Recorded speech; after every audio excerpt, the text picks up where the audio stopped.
She was the queen who bowed to no one. The woman who defied heaven itself. Her power shook kingdoms. Her pride summoned prophecy. And her name still echoes through time. This is Jezebel, the queen who defied heaven. I was born among marble pillars and salt-scented winds, Sidon's child, the daughter of Ethbal, king and priest. My cradle was lined with purple silk and the scent of burning incense. The priests whispered my name as if it were a prophecy. Jezebel. They said it meant chaste, but I was never meant for purity. I was meant for power. From my earliest breath, I watched my father stand before Baal's altar, commanding storms, rain, and fire, or so he claimed. I believed him. I learned that power is not inherited, it is taken. My mother taught me grace and cruelty in equal measure, how to smile while drawing blood with a word. The sea outside our palace was always restless, crashing against the rocks like a warning. But I did not hear warnings then. I only heard destiny calling my name. When word came that the king of Israel sought an alliance, I laughed. Israel's God, Yahweh, was said to be jealous and invisible, while ours shone in gold and thunder. But alliances were not made by gods, they were made by thrones. Ahab arrived with gifts of silver and promises of peace. He was gentle, uncertain, too easily pleased. I saw his weakness, and in it, my opportunity. I would be the strength of Israel, the unseen hand behind its crown. The marriage feast was grand. Baal's priests sang, Israel's elders watched in silence. I vowed not to bend to their customs, nor bow to their God. When I entered Samaria, I entered not as a bride, but as a conqueror. Samaria was dry, its hills sharp and silent. But I filled it with life, with my gods, my temples, my vision. I built an altar for Baal in the heart of the city. I brought the songs of Sidon, the scent of incense, the roar of worship. The people followed, Ahab watched and smiled. He loved me, or feared me, perhaps both. I whispered in his ear when he sat uncertain upon the throne. I told him what to decree, whom to favor, whom to destroy. Together we ruled, though only one of us truly commanded. The prophets of Yahweh glared from afar. Their eyes carried judgment, but I was not moved. Let them speak. Words cannot shake a queen who commands blood and thunder. They came from the wilderness, men in rags, eyes burning like coals, shouting the name of their God as though he could hear them. They said my altars defiled the land, that my reign would bring famine. I laughed. Ahab trembled before their words, but I silenced him. You are king, I told him. Act like one. Then I sent soldiers to hunt their prophets. Some fled. Some bled. The silence afterward was sweet. But one name echoed beyond the silence, Elijah. He spoke not to kings, but to heaven itself. They said his prayers closed the sky, that no rain fell except by his word. I called him a liar. Yet when the earth cracked and the fields turned to dust, even I began to wonder, who was this man that heaven obeyed? Still, pride is a harder drought than any famine. I would not bow. Not yet. The day the heavens burned, the air itself trembled.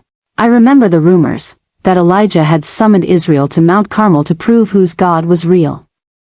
I laughed when I heard it. Whose God was real? The arrogance of it. I had over 400 priests of Baal, men trained since birth to call fire, to summon rain, to bend the skies. Elijah had one voice and a barren mountain. I sent word to Ahab, go, and see how your prophet fares.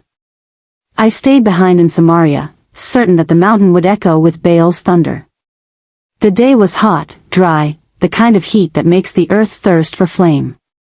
My priests danced, cried, cut themselves until their blood mingled with the dust.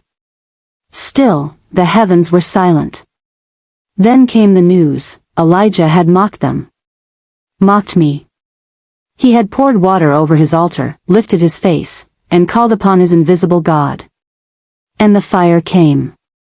Not a spark, a storm. The sky split, the air roared, and every stone, every drop, every life that stood against him burned. The messenger's voice trembled when he told me. I could hear the awe, the terror. I said nothing for a long time. My hands were steady, but my heart pounded like a drum of war.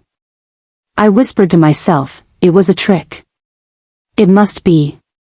But even as I spoke the words, I felt the truth clawing at my pride. Baal had not answered. His silence was louder than thunder.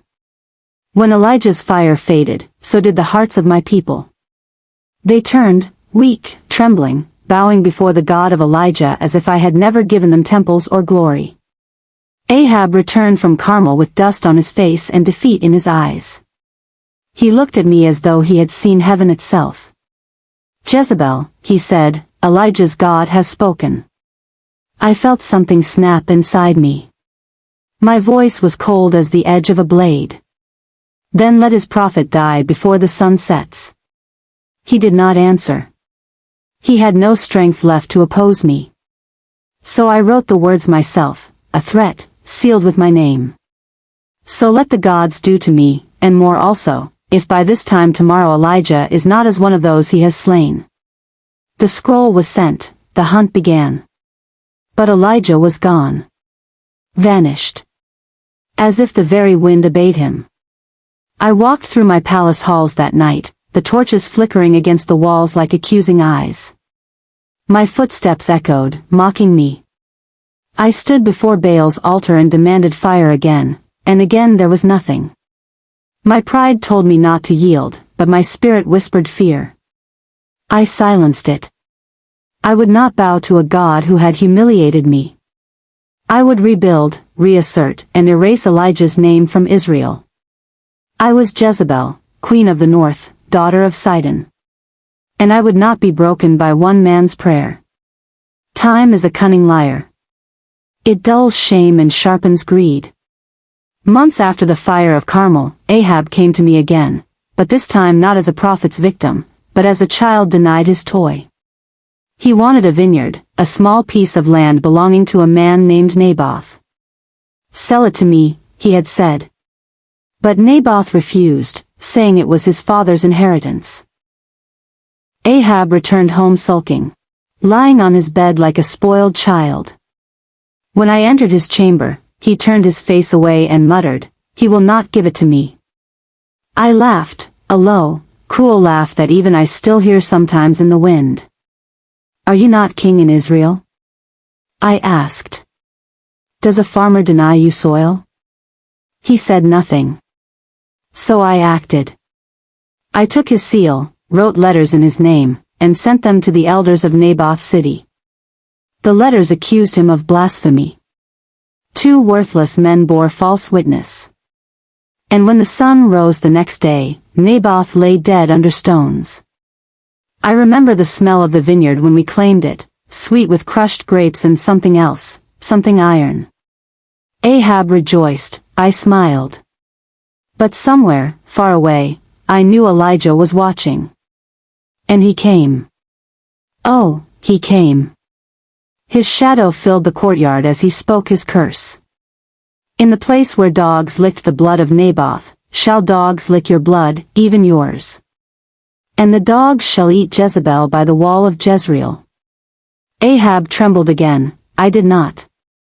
I stared at the prophet and said, "Do your worst, old man. Kings rise and fall, but queens endure." He turned and left without another word. But that night, the torches burned low, and the silence pressed heavy on my chest. Years passed. Elijah's words became like distant thunder, always there, but never striking. Ahab still ruled, I still sat beside him. We hosted feasts, raised altars, silenced prophets. But the people whispered. They spoke of the God who answers by fire. Ahab grew restless. The weight of prophecy haunted him. I told him to ignore it. "The gods are many," I said. "One more curse means nothing." But he aged faster after that. guilt carved lines across his face. When he rode to war, I saw in his eyes the fear of that old man's voice.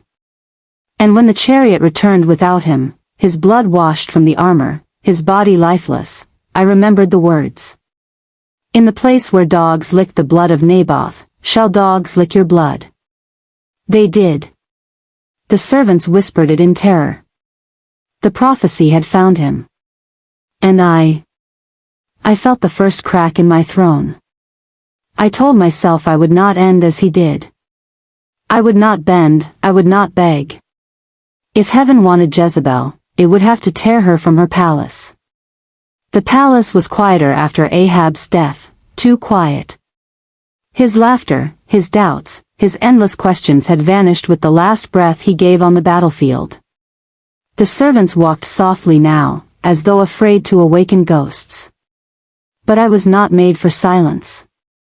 I filled it with my voice. I ruled through my sons, young kings with my blood in their veins, but without my will. I whispered in their ears, guided their hands, and made them my shadows. They called me Queen Mother. The title sounded sweet, but I knew what it meant: power fading, glory waiting to be buried. So I tightened my grip. The prophets still muttered doom, but none dared speak my name aloud in the market. The priests of Baal still sang in my courts. I rebuilt what Carmel's fire had burned. And when I walked through Samaria, veiled in purple and gold, the people still bowed, not out of love, but out of fear. That suited me fine. Fear was a throne of its own. But deep in the night, when even the guards slept, I sometimes heard the whisper of Elijah's curse drifting through the wind. The dogs shall eat Jezebel. I would sit up, listening, and tell myself it was just the wind, only the wind. Power decays not in a moment, but in whispers. My sons, Joram and Ahaziah, were kings in name, but weak in spirit.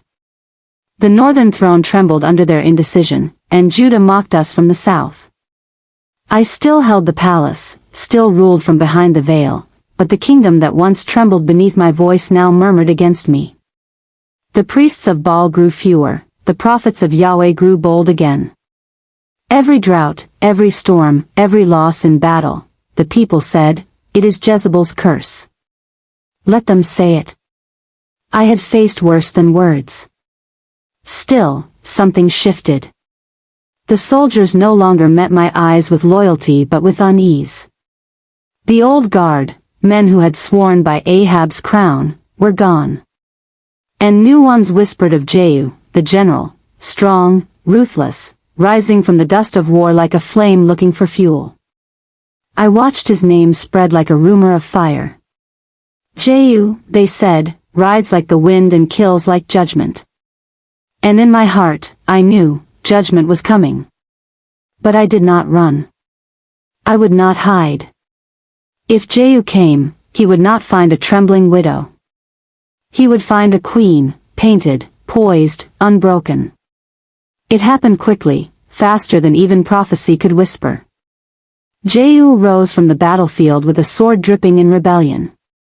He slaughtered my son Joram, the king, in his own chariot. The blood sprayed upon the very field where Elijah's curse had been spoken. When word reached me, I was sitting before my mirror. My servants froze, expecting screams. But I only smiled. So, the dogs have found their scent, I said. I stood, called for my robes, my paints, my jewels. If death was coming, it would not find me unadorned.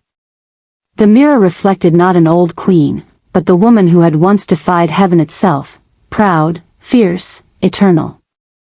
Outside, I could hear the city trembling under Jehu's advance, the rumble of horses, the scream of gates breaking, the sound of destiny approaching.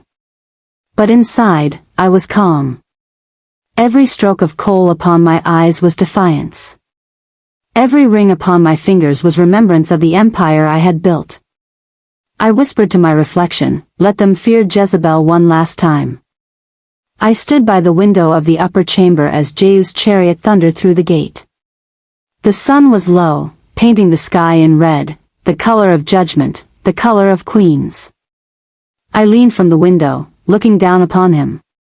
My voice rang clear and cold as the wind itself. Had Zimri peace, who slew his master? He looked up, eyes burning with the fury of 10 prophecies fulfilled. And then, with a single command, he spoke the words that sealed my fate.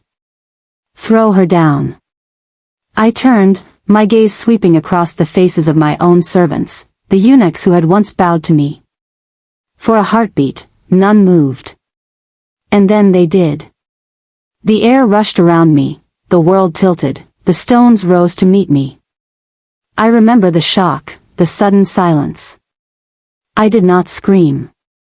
Queens do not scream. I felt the impact, then the darkness closing in. The last thing I heard was the sound of hooves, and the voice of Jehu saying, "Go, see now this cursed woman."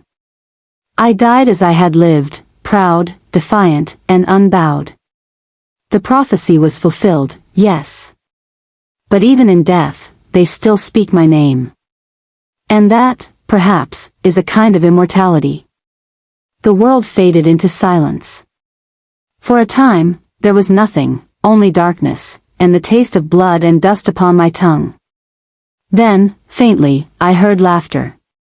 Not human laughter, rough, snarling, eager. The sound of dogs. They had come, as the prophet foretold. They dragged my body through the streets of Jezreel, tearing flesh from bone, feasting where queens had once walked. But I was beyond pain. Beyond fear. The world that had bowed to me now turned its eyes away in horror, yet I watched from the shadows, unseen, unbroken. The dogs feasted, and men whispered, "This is the curse of Jezebel." When Jehu's men came to bury me, they found almost nothing, only my skull, my feet, and the palms of my hands. The rest had vanished into the earth. And so, Elijah's words were fulfilled. But I, Jezebel, knew this truth: a prophecy can destroy a body, but not a name. For as long as kings rise and women burn with ambition, they will whisper of me, not as a queen forgotten, but as a symbol feared. Centuries passed. Kingdoms fell. The stones of my palace crumbled to dust, and my name became a warning on the tongues of men. They called their daughters pure, and they called their enemies Jezebel. To the righteous, I was the face of sin. To the fearful, the voice of defiance. To the powerful, a reminder that women who rule are always condemned twice, once by men, and once by history. I have watched them write of me in their holy books, their sermons, their stories. They do not see the woman who loved power, who stood beside kings, who built temples and shaped destinies. They see only a villain. But villains live longer than saints. And so, from the dust, I still speak, not to justify, not to repent, but to remind. The fire that consumed Carmel did not silence me. It only made my name eternal. I have watched the world change from realms unseen. Kingdoms now glow with iron and fire, and men still chase the same gods under new names. They still build altars. They still bleed for power.